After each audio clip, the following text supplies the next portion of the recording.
बहुत बहुत धन्यवाद। मैं दिल से आभारी हूँ। जब आप सब खड़े हुए तो मुझे लगा आप लोग जा रहे हैं। मैं थोड़ा डर गया। जब मैं यहाँ राजदूत बनकर आया था तो सबसे पहली स्पीच मैंने जेएनएस टीवी पर दी थी। 1 साल पहले, माफ कीजिए, 1.5 साल पहले। आज यहाँ आने से पहले मैंने राष्ट्रपति ट्रंप का सोशल मीडिया चेक किया कि कहीं ये इजराइल में मेरी आखिरी स्पीच तो नहीं है। जैसा कि आप जानते हैं, वो अक्सर लोगों को आधी रात सोशल मीडिया के जरिए निकाल देते हैं। इसलिए मैं ये सुनिश्चित करना चाहता था कि मेरे यहाँ आने की वजह है। मुझे ये बताते हुए खुशी हो रही है कि अब तक सब कुछ ठीक है।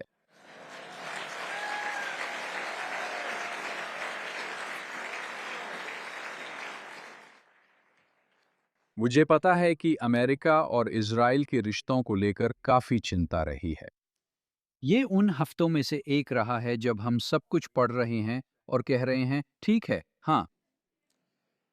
मैं आपसे बस यही कहना चाहूंगा कि इसे बड़े अक्षरों में लिखें और रेखांकित करें।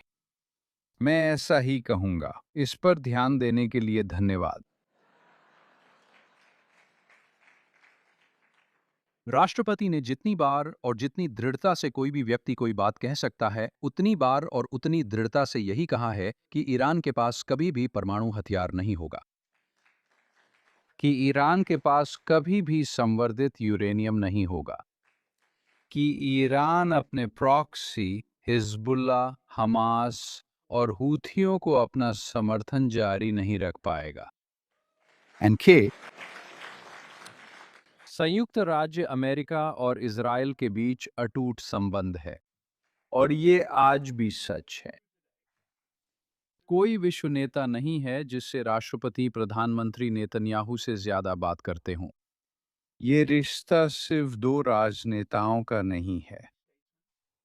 ये बहुत ही व्यक्तिगत है। इतना व्यक्तिगत कि उनके बीच एक ऐसी स्पष्टता है जो शायद राष्ट्रपति के किसी और के साथ संबंधों में नहीं है। राष्ट्रपति लोगों से बातें कहते हैं और वो दुनिया से बात करते हैं। लेकिन एक बात जो मैंने हमेशा उन्हें कहते सुना है, हमेशा, और जिससे मैंने हमेशा उन्हें करते देखा है, वो ये है कि अमेरिका और इजराइल के राज्य के बीच एक अटूट संबंध है। मुझे भरोसा है कि वो जो कहते हैं वही मतलब होता है। मुझे याद है कि वे पहले राष्ट्रपति हैं जिन्होंने यरूशलेम को यहूदी लोगों की शाश्वत राजधानी के रूप में मान्यता दी, जो हम सभी चाहते थे। उन्होंने ये कर दिखाया। गोलान हाइट्स को इजराइल राज्य की संप्रभु भूमि के रूप में उसकी अपनी सुरक्षा के लिए मान्यता देना। अमेरिकी दूतावास यरूशलेम स्थानांतरित करना, जो उन्होंने किया, इसके लिए मैं आभारी हूं।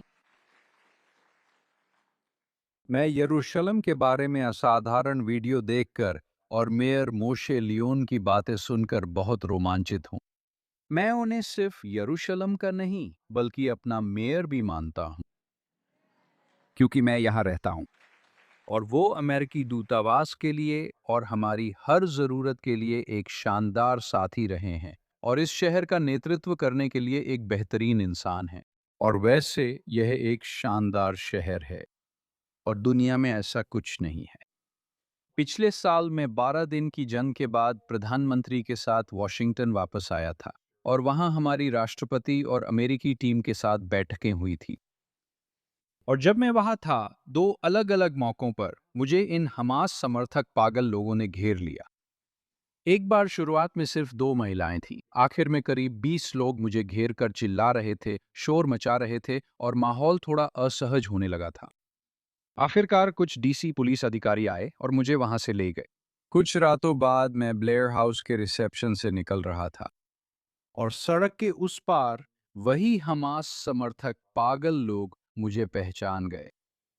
ये उतना अच्छा नहीं है जितना लोग सोचते हैं, वे चिल्लाने लगे। फिर ओक्लाहोमा के सेनेटर जिम लैंगफोर्ड की गाड़ी आई। मैं उबर का इंतजार कर रहा था। उन्होंने कहा, मेरी गाड़ी में बैठ जाओ, उबर आने तक यहाँ सुरक्षित नहीं रह पाओगे। प्रभु का धन्यवाद कि वे वहाँ थे। उन्होंने मुझे वहाँ से निकाला। बाद में मैंने दोस्तों से कहा मैं बेसब्री से इस पागल शहर से निकलकर यरूशलेम लौटना चाहता हूँ, जहाँ मैं सुरक्षित महसूस करता हूँ।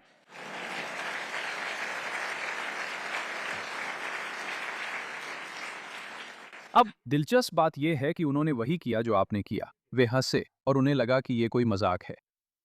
मैंने कहा, मैं मजाक नहीं कर रहा।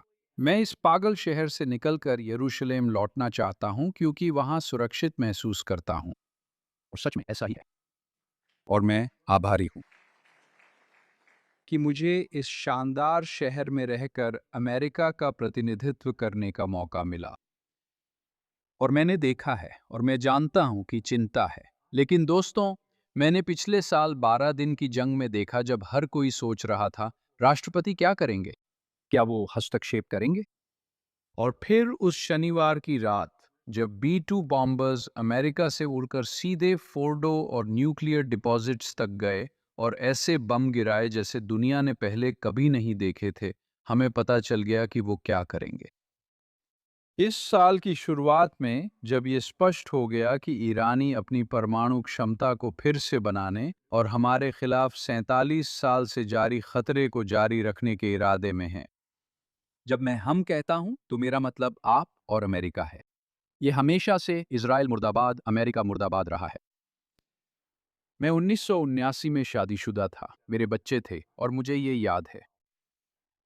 जब तेहरान में हमारे दूतावास के कर्मचारियों को आंखों पर पट्टी बांधकर अमेरिकी दूतावास में घसीटा गया, जिससे अमेरिका का अपमान हुआ, 444 दिनों तक बंधक बनाकर रखा गया था। और उस पूरे समय उन्होंने साफ कहा था कि उनका मकसद केवल कुछ अमेरिकी राजनयिकों को बंधक बनाना नहीं, बल्कि हर अमेरिकी को मारना और देश को पूरी तरह नष्ट करना था। उनकी योजना इज़राइल को पूरी तरह नष्ट करने से शुरू होने वाली थी। ये हमेशा से एक खतरा रहा है।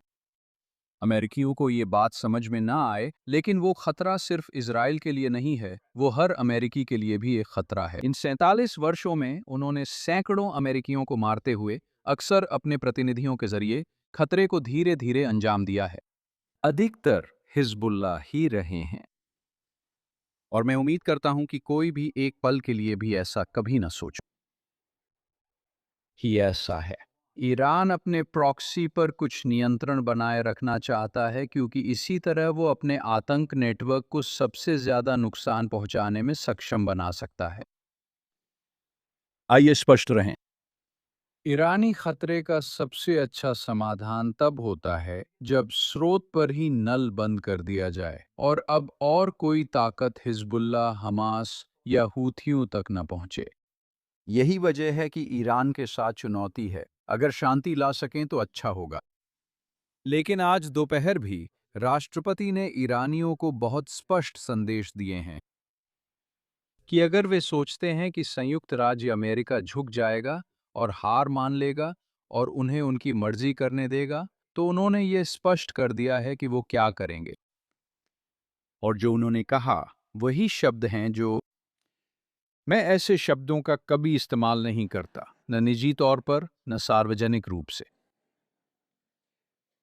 इस हफ्ते में अनजाने में थोड़े विवाद में पड़ गया क्योंकि मैंने कुछ ऐसा कहा जो मैं सालों से कहता आ रहा हूं। इसमें कुछ भी नया नहीं था, लेकिन मैंने अपनी बात रखी और मैं वही बात आपसे भी कहना चाहता हूं। हमारे देशों के आपस में जुड़े होने के कई कारणों में से एक कारण ये है। यहूदी नींव पर ही ईसाई धर्म की स्थापना हुई थी और यहूदी तथा यहूदी ईसाई नींव पर ही पश्चिमी सभ्यता की स्थापना हुई थी और इसके बिना अमेरिका का अस्तित्व ही नहीं होता। बात इतनी ही सीधी है।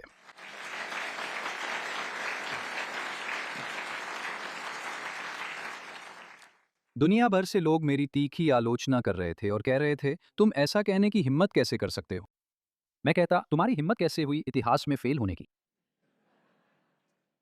क्या तुम्हें नहीं पता, हमारे संस्थापक अमेरिका की मुहर पर लाल सागर के बंटवारे को दिखाना चाहते थे? क्या तुम्हें पता नहीं है कि हमारे संस्थापक अमेरिका की मुहर पर लाल सागर के बंटवारे को दिखाना चाहते थे। इस संयुक्त राज्य अमेरिका के प्रतिनिधि सभा में वहां एक संगमरमर मूसा की मूर्ति है, ना कि सिसेरो की, ना अरस्तु या प्लेटो की, बल्कि मूसा की। क्योंकि हमारा इतिहास माउंट सीनाई से ज्यादा जुड़ा हुआ है, बजाय एथेंस या रोम के। ये दोनों से नहीं, सिर्फ इज़राइल से जुड़ा है।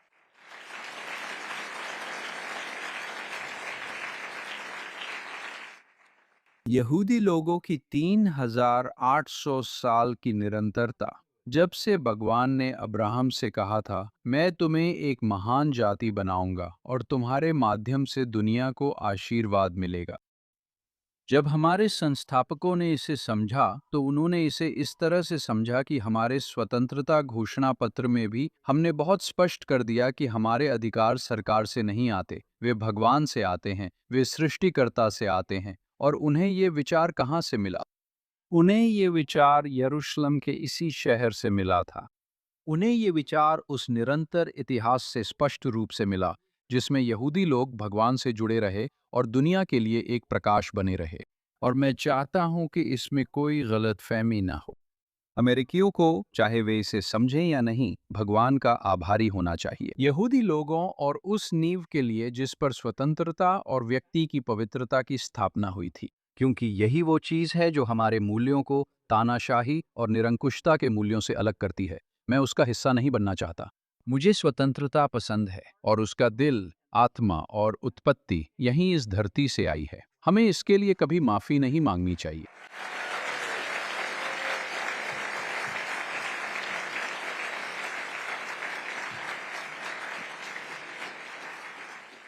भजन संहिता 121 कहती है, मैं पर्वतों की ओर देखता हूँ जहां से मेरी सहायता आती है।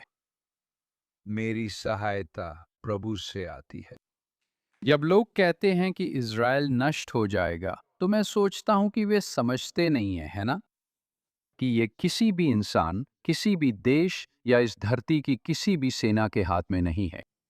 ये भूमि ब्रह्मांड के सृष्टिकर्ता के हाथ में है। और मुझे इज़राइल की इस क्षमता पर पूरा भरोसा है कि वो न सिर्फ यहाँ बना रहेगा, बल्कि लंबे समय तक टिके भी रहेगा। ये इसलिए नहीं है कि हमारे पास एक महान सेना है या इज़राइल के पास एक महान सेना है, बल्कि इसलिए है क्योंकि हम सब के पास एक महान परमेश्वर है जिसने एक वादा किया है और वह उस वादे को निभाएगा।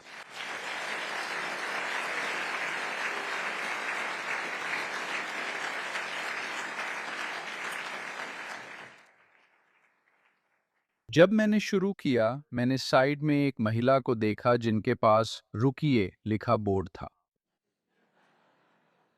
और दूसरे हाथ में तलवार है। मैं जानता हूं कि उस बोर्ड का क्या मतलब है और मुझे लगता है कि मैं समझता हूं कि तलवार का क्या मतलब है, और इसी के साथ मैं आपका धन्यवाद करूंगा। भगवान आपको और इज़राइल राज्य को आशीर्वाद दे।